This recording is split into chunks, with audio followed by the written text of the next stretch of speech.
வணக்கம், வணக்கம், வணக்கம் நண்பர்களே.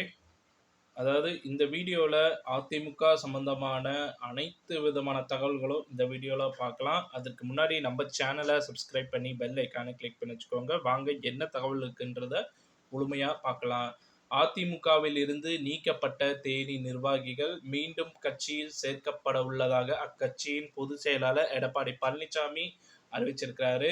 முதல் இணைப்பாவே வந்து பார்த்தீங்கன்னா, தேனி நிர்வாகிகள் ஓபிஎஸ் கோட்டையில் புகுந்து கெத்து காட்ட நினைத்து இபிஎஸ் இடமே தஞ்சம் அடைஞ்சிருக்காங்க.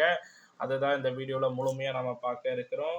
அதிமுக பொதுச் செயலாளர் எடப்பாடி பழனிசாமி, அவைத்தலைவர் தமிழ்மகன் உசேன், பொருளாளர் வந்து பார்த்தீங்கன்னா திண்டுக்கல் சீனிவாசன் ஆகியோரை வந்து பார்த்தீங்கன்னா தேர்தல் ஆணைய இணையதளத்தில் பதிவேற்று அதிகாரப்பூர்வமாக ஏற்றுக்கொண்டது.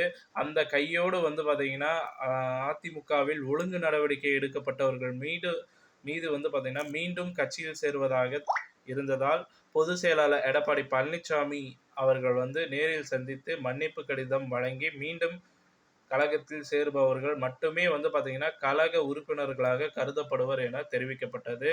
அதன்படி அதிமுகவில் இருந்து நீக்கப்பட்ட தேனி மாவட்ட நிர்வாகிகள் மன்னிப்பு கடிதம் கொடுத்து மீண்டும் அதிமுகவில் இணைஞ்சிருக்கிறாங்க. இது குறித்து எடப்பாடி பழனிசாமி வெளியிட்டுள்ள அறிக்கையில் அதிமுகவில் இருந்து வந்து பார்த்தீங்கன்னா நீக்கப்பட்டிருந்த அந்த தேனி மாவட்டத்தைச் சேர்ந்த முருங்கோடை ராமர், கடமலை மயிலை ஊராட்சி ஒன்றிய குழு முன்னாள் தலைவர் அன்னப்பிரகாஷ் வந்து பார்த்தீங்கன்னா வடபுதுப்பட்டி ஊராட்சி மன்ற தலைவர் பெரியகுளம் ஒன்றியம் ஆகியோர் தங்களது செயலுக்கு வருந்தி நேரிலும் கடிதம் மூலமாக மன்னிப்பு கோரி தங்களை மீண்டும் கட்சியில் இணைத்துக் கொள்ள வேண்டி கேட்டுக்கொண்டதால் உறுப்பினர்களாக கழகத்தில் இணைத்து பணியாற்ற அனுமதி வழங்கப்பட்டுள்ளது என தெரிவிக்கப்பட்டுள்ளது. அது மட்டுமல்லாமல் மன்னிப்பு கடிதம் கொடுப்பவர்கள் மீண்டும் கட்சியில் இணையலாம் என்று இபிஎஸ் கூறிய நிலையில் முதல் இணைப்பாக ஓபிஎஸ் சொந்த மாவட்டமான தேனி மாவட்டம் நிர்வாகிகள் வந்து பார்த்தீங்கன்னா அதிமுகவில் மீண்டும் இணைந்துள்ளது முக்கியமாக பார்க்கப்படுகிறது.